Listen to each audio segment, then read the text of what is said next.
လုပ်เสียအလုပ်တွေတစ်နေ့ထက်တစ်နေ့များလာလို့ကိုယ့်ရဲ့လေ့လာမှုတွေနှောင့်နှေးနေတယ်လို့ခံစားနေရလား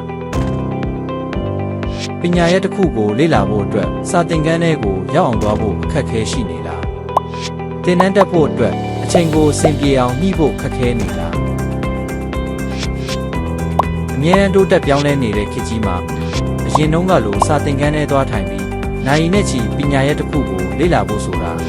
အလုပ်တစ်ဖက်ကျောင်းတစ်ဖက်အိမ်ကိစ္စတွေတစ်ဖက်နဲ့သူတွေအတွက်ခက်ခဲလာနိုင်ပါတယ်ဒီလိုခက်ခဲရှိနေတဲ့ CSO တွေလူငယ်တွေနဲ့အမျိုးသမီးတွေအတွက်သမယိုးကြလေ့လာနေကြပုံစံ learning style ကနေတစ်ဆင့်တက်ပြီးလေ့လာနိုင်တဲ့ဒီကြီးတဲ့ learning app တစ်ခုကို CSO Academy ကဖန်တီးထုတ်လုပ်ထားပါတယ် CSO Academy application ထဲမှာ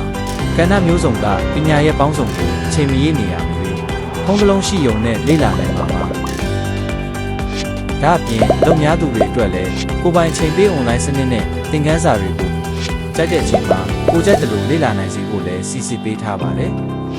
အင်တာနက်ခက်ခဲသူတွေအတွက်လည်းအင်တာနက်ရရှိချိန်မှာသင်ခန်းစာတွေကို download လုပ်ထားပြီးအင်တာနက်မရှိချိန်မှာပြန်လည်လေ့လာနိုင်မဲ့ offline learning mode ကိုလည်းအသုံးပြုနိုင်ပါသေးတယ်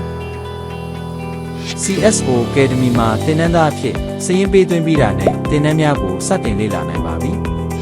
ဒါဆိုလေ့လာသင်ယူမှုတွေစင်ဆက်မပြတ်သွားစေဖို့ application ကို Play Store ကနေ download ရယူပြီးသင်ခန်းစာတွေကိုခုပဲလေ့လာလိုက်ကြပါစို့